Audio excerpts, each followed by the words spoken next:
Welcome to another episode of Valorant Insights. I'm your host, James Banks, as always, and this time around, I've got the man, the myth, the legend. He's known for his one-taps, not just in CS now, but also Valorant. It is Liquid Scream, who has had an incredible career up to the age, and he's only 26 now, and his career still continues, but now in a new game. Firstly, how are you doing, my man? Hey everyone, I'm doing good, bro. How about you?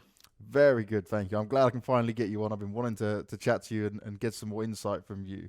And the thing I'm going to start with, I'm going to go back a little bit because there might be some people that watch this video and they don't fully know about your historical and amazing Counter-Strike career. Obviously, you played in Very Games, Titan, G2, MV, but I want to look more towards the end of your career before you moved to Valorant because you stood in for some teams, you then were on some other projects that were more international based. What happened at this part in your career? Did you just not want to play in the French scene anymore? Did you think that you were going to just come away from CS eventually, or did you want a new challenge? What was it from your perspective? Um, yeah, I had a really difficult end career. I would say last years of my CS career was really weird, to be honest, because I haven't got any stability in my teams and uh, didn't have like any success in what we were doing with the last teams like Envious and Game of Legion as well at the end. So since 2017. Kind of. I think things got really bad when I got kicked from G2, Mm. and because it really affected me personally because I didn't understand. For me there was no way like this could happen, and I think it changed a lot of things. But um, obviously not only this because the teams that I've been playing with, I think we also just did the wrong things as well. The maybe the wrong choices, maybe the wrong practice. I don't know, but I definitely got affected by what happened in 2016, and since then I haven't feel any stability in my career, and it's been like really downs and like some ups, but a lot of downs, and yeah, I it affected my motivation as well because Yeah. obviously you need a team, to play this game because it's a team game and you depend a lot on people, and it kind of, yeah, man, I kind of lost the motivation for this, and I couldn't find it anymore like on CS. Like there was no team that I could find the stability in. And yeah, when Valorant came up, I didn't even know I would switch the game, to be honest, because I never heard about Valorant before, and Mm. it just came up, and I just checked it out, and I really loved it. And yeah, man, it's just a new start for me, a new motivation. That's why I changed. And what is it that really you found you liked and enjoyed about playing Valorant? Was it just because it was something new, or was there more to it? Yeah, it's something new. It's something new, and I think it's something that I really like it as well. Obviously, because I would never leave CS for something I dislike, even if it was for money, But I think this game motivated me in a lot of way, and and yeah, the game has a lot of potential, a lot to offer. So yeah, I had all the I had a lot of how do you say this, reason. I had a lot of reasons to switch. And one thing, right, when I look at you playing Valorant, we know your aim was really good when it comes to Counter-Strike, but your crosshair placement and your positioning and aim is a huge factor that comes into Valorant. What has been the hardest thing for you to learn and deal with in Valorant? What's been the most difficult part for you? I think the abilities, the ability part, because obviously if you come from CS, you know there's no ability. There's only like flashes, smokes, and nades, but it's very different from what you can do in Valorant. Like people can dash and they can TP and they can do stuff like this. So it changes a lot of the gameplay. But of course you have a lot of advantages as well when you come from CS because of the cross replacement and all of the stuff, the mechanics. So I wouldn't say I had a really hard time to switch, but it was, and it's still, I think it's still now I need some time, to adapt better and better. But we're getting there, like every day you get like a better, like you're feeling more like natural, when you play. There's like right now, even in my at this level, like I feel like I haven't played enough Valorant to get really everything in, naturally, like automatically, and yeah, it needs some time, I think. Yeah. Now, we've seen you on agents like Reyna in the past, right? We see you play a fair few duelists, even a breach come into play. Is there one agent where you say, okay, this is 100% my agent? So not you being on a team, but you just playing and enjoying and experiencing the game. What agent do you say is the Scream agent? Uh, yeah, that's a good question. To be honest, yeah, I have played a lot of agents, but I'm playing duelists a lot, especially duelist. I wouldn't say I have a favorite agent right now, but it would be between Reyna and Jet, just because you can do so much, like not Reyna, but I think Reyna is more like the character where you don't have to think, you don't have to Yeah. think at all. You just like take a off angle and you just shoot at people, and that's what I like with Reyna, and also the fact that you can heal and escape after every time. It gives you a big advantage on a lot of angles in this game, because holding angle in this game is so strong. So Reyna is obviously so strong. Like the only thing with Reyna is the ult, but we're not gonna talk about this. Mm. But otherwise, I think Jet is a very complete agent as a duelist, and I just love it. So I would go for either Jet or Reyna for now. Yeah. Now, you spoke a lot about Reyna, so I'm going to take Reyna as that for my next question on it. When it comes to Reyna, do you think that she can be used more in a competitive environment? Because we don't really see many teams or players use it when it comes to like official games and competing in tournaments. Yeah, I think for sure she could be played. Yeah, I mean, why not? Like, but the thing is that she has less things to work with. To work with, that's the problem. Uh, besides your flash, you can't really help your teammates. Doing like winning rounds. That's like that's the only agent that has actually nothing to help his teammates beside one thing. So I think that's the biggest fact why no one is using it. Mm. Not a lot of people, and but obviously, if I mean, of course, it can work out. Depends the way you play. If you're on fire, because with Reyna, if you're feeling it, then I think it's a very good agent to, it's a very confident agent. You gain a lot of confidence playing this agent. So anything can happen. It depends really on the game style and the decisions you make as a team. Now, when it comes to you joining Team Liquid, this may have been a move that's shocked some people in terms of the players you joined up with, mainly British players. But did you have other offers before joining Team Liquid? And what led you to join? What made you decide, okay, I want to be on Team Liquid?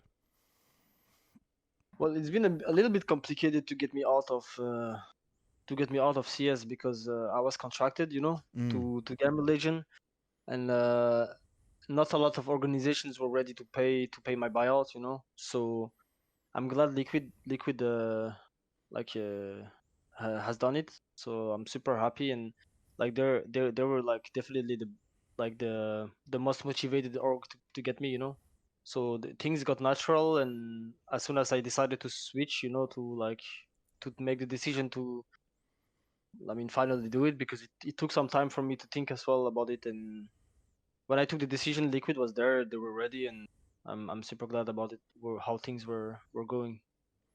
And explain to me if it was easy or if it was hard for you to mix in with the British guys. Because I know us Brits, we have a good amount of banter. We like to have some fun with it as well. But also, these players were not so experienced in Counter-Strike like you were. This was kind of their first big break where they would find success and rise to the top. So talk to me about that journey for you, kind of working with them and learning how to be in this environment. Yeah, you're right. English people are, they like to make jokes, and stuff like this. So yeah, I got used to it pretty well, because I like that too. It's good to have a good atmosphere. Joke around, and don't take things bad. It's just like I like this kind of atmosphere in the team. Um, when it comes to like their experience, yeah, of course, like I could see like a lot of maybe basics, they were missing, Uh, we've been working on it. We're still working on it right now, and yeah, this can only evolve. What we need today is definitely some official matches to get in. Like to get the real practice in, because official matches are very different from custom games. Yeah. So that's something that would definitely help us with that. And but yeah, overall, I'm happy. Like they have a lot of potential. They have a lot of potential. They're hungry to win. You can feel it, and yeah, they're ready to take the sacrifices and stuff like this. So we're just gonna find out our way to play and how to make it work out. So Now, in terms of the players on the team and the team members, how would you describe each team member you have within Liquid? we got a lot of aimers in the team. I feel like a lot of people who have really good aim. Um, like you want me to describe one of the like each of them, Yeah, or each of them. So, like, if you I could say mean, one thing about each player, what would it be? I think I'll start with Akils. He's like the captain. I would say like the captain.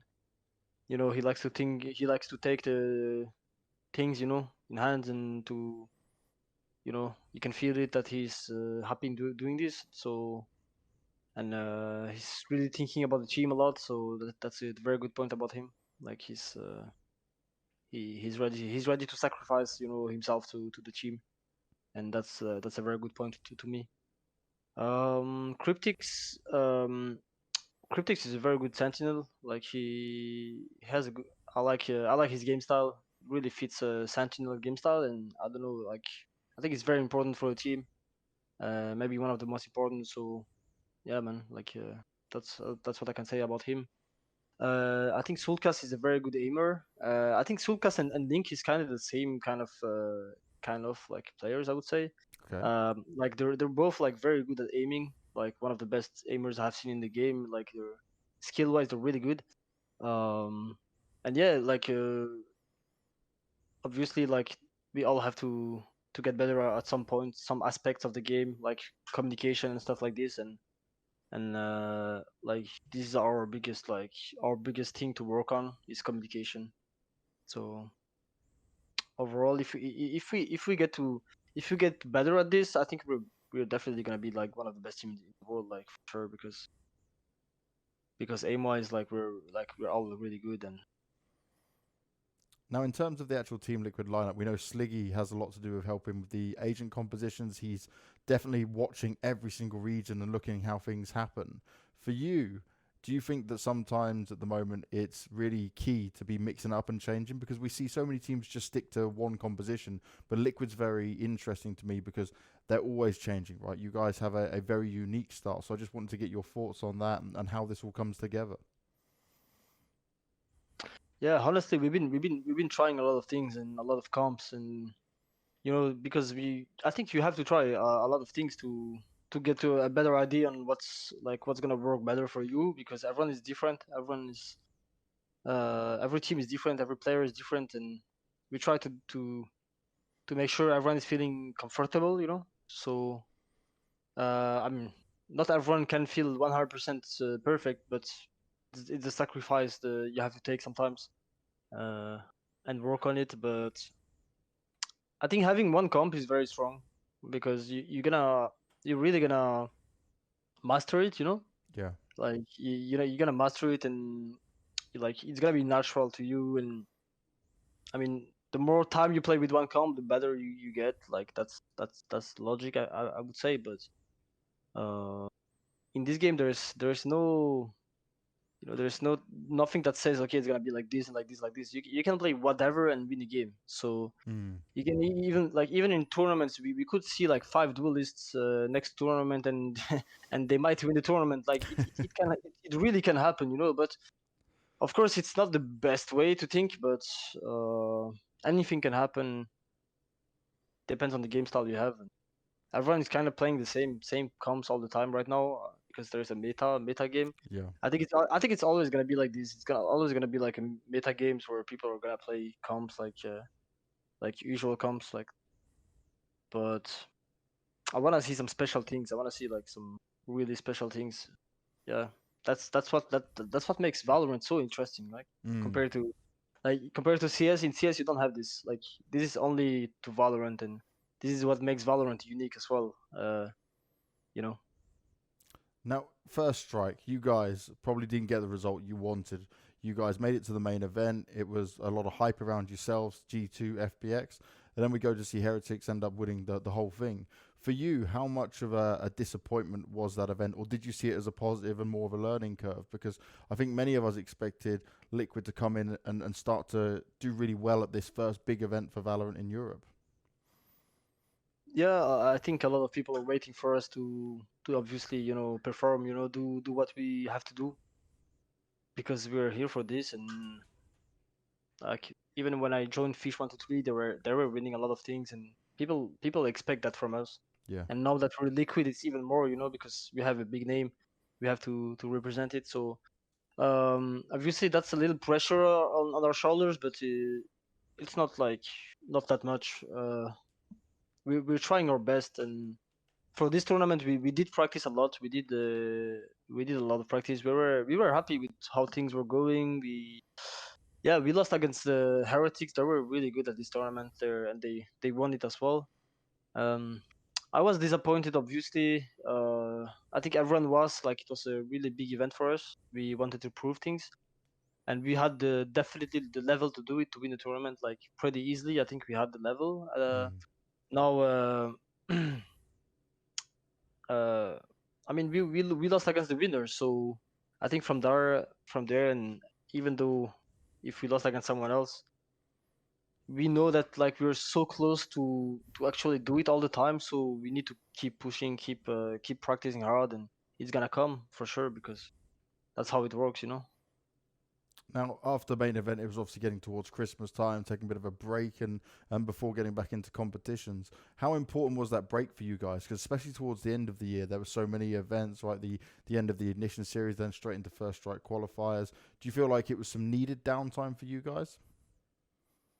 I think, yeah, definitely. I think after a tournament, it's good to, especially when you get a bad result, I would say, like a disappointed result. It's good to take some time, and especially when you practice. Like, we did practice, like, for 2 months really hard for this one, and you need some time to think about it, like, to take a step back, and have some free day as well, because Yeah.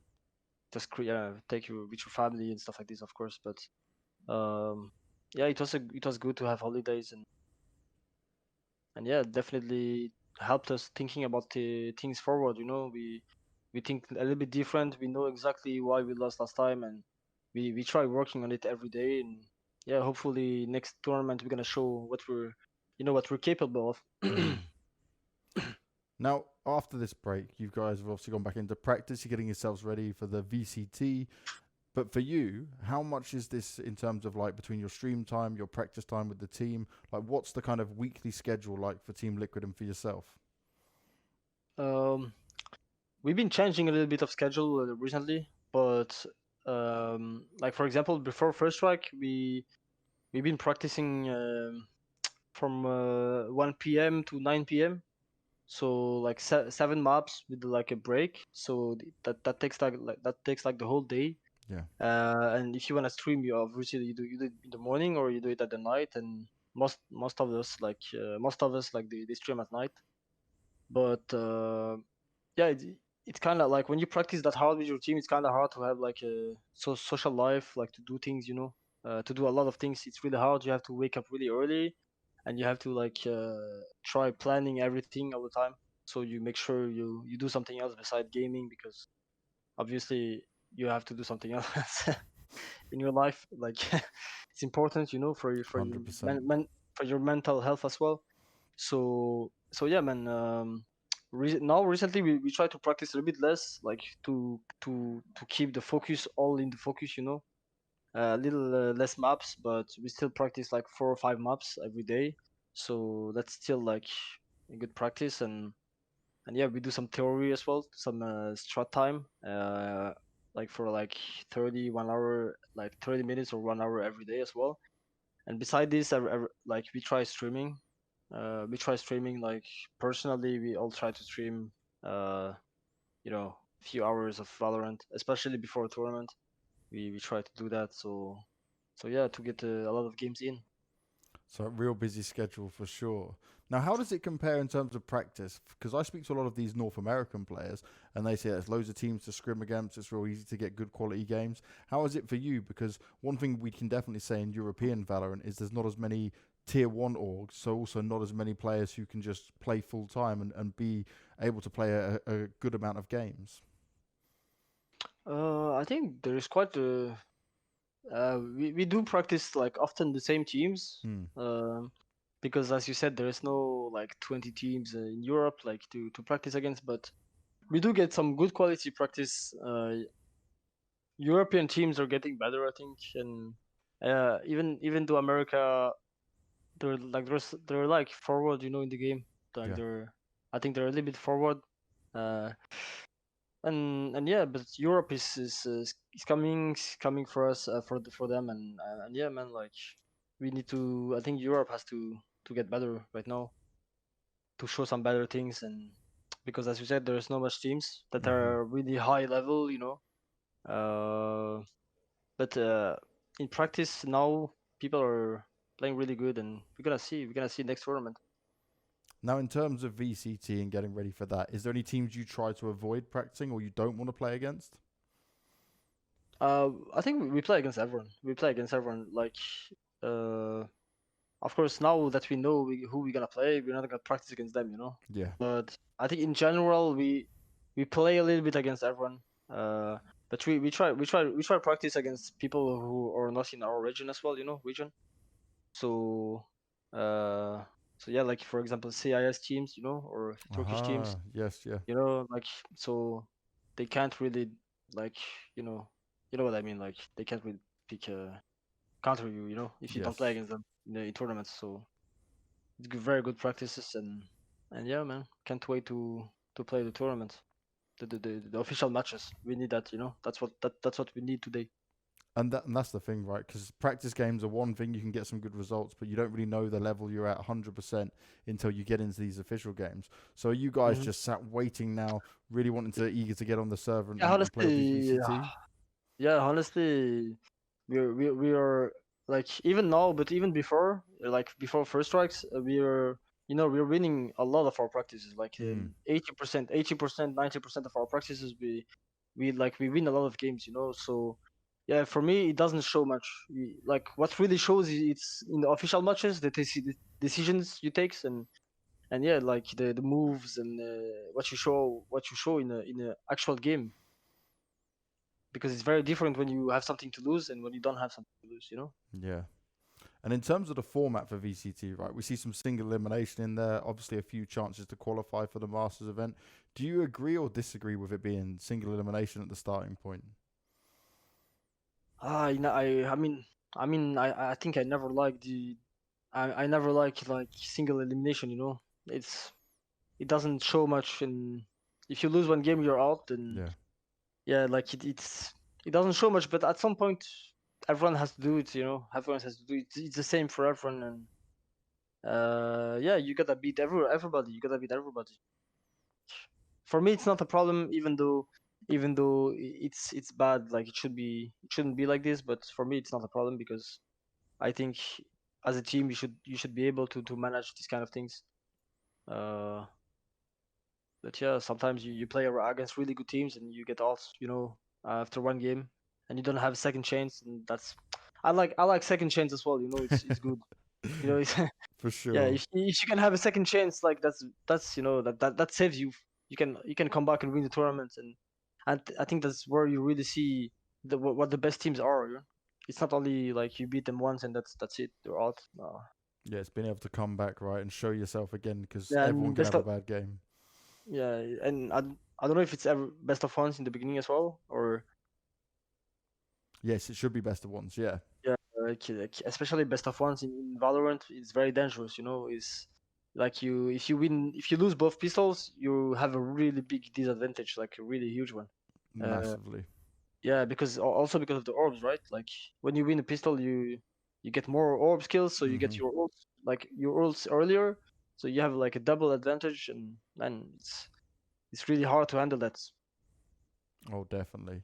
Now, we was talking about Heretics, right? They won the main event, but we've also seen them add a sixth man to their roster in Rubino, a former CS:GO player as well that came into it.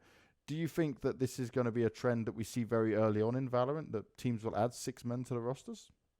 I think it makes sense, man. Like, there's so many agents that's gonna come, and Yeah. like, I think if you like, you can't master everything, right? Like, you're not gonna master every agent, and like some people are gonna be mastering agents, maybe 6 player. If you need like I don't know, man, like the master of Cipher, you get the master of Cipher, or like you get like I think 6 player on this game makes more sense than on CS. Mm. So, and also, yeah, like it feels like it's gonna be the future a little bit, even though we're not there yet, but feels like, yeah, I have the feeling that a lot of teams are gonna do this. Now, on the topic of 6 man rosters, this is getting towards my final question here. Your brother, he is on a 6 man roster. He's playing for Vitality, one of the best Counter-Strike teams in the world right now. When he joined Vitality, how proud were you, and how proud are you to see him on the server? Because I see your tweets cheering him on and stuff. Does it fill you with a good feeling? Yeah, man, definitely. Like, it's a very nice story. I think. I mean, he did it by himself. Yeah. I never helped him. In this kind of things. Like, he did it by himself, and I think that's what's beautiful. And also, it's a fun fact that he's playing with one of my teammates that I had before. Yeah. I think it's a really fun fact, and like, of course, I can be only proud. And he's only starting, so I hope he's gonna be having a really good career. And yeah, like, it gives me also an eye on CS. Like, CS is never dead, for me. Like, Hmm. my brother is there, and I'm watching almost every game, but when I can. Yeah. So yeah, man, it's beautiful. So what this means, right? You guys are brothers. You're very successful both at FPS games. If you ever have a kid, then he's also going to be probably very good at it as well. So we're going to have just a pro gaming family. Yeah, man. Like, let's hope for it. It's the future. It's the future. Why not? If our name can stay in esports, why not, man? I I, love it. I would be happy. I would be happy for it. I would love to see it Yeah, as well. That would be some yeah, it would legendary be. legacy with it, man. Yeah, that would be good, man. That's the next level legacy, bro. We'll have to wait a few years, wait and see how it all goes down. But Scream, it's been an absolute pleasure talking to you. Scream, Scream, second of the name. Like, Yeah. third of the name. Yeah, man. And they just keep getting better, right? So as we go through it, every It's always like this. generation. It's always like this. Yeah, bro. Well, we'll certainly keep an It's eye right. out on it. Scream, thank you so much for your time. Thank you for Thank you, giving man. me Thank this you. chance to interview you. I wish you the best of luck going forward to VCT. And for everyone watching this YouTube video, make sure you check out all the Scream social media that you'll see below. You watch his stream as well. This guy's always popping off. And Team Liquid are going to be coming in hot to VCT. We'll see you on the next video. Thank you, guys. See you.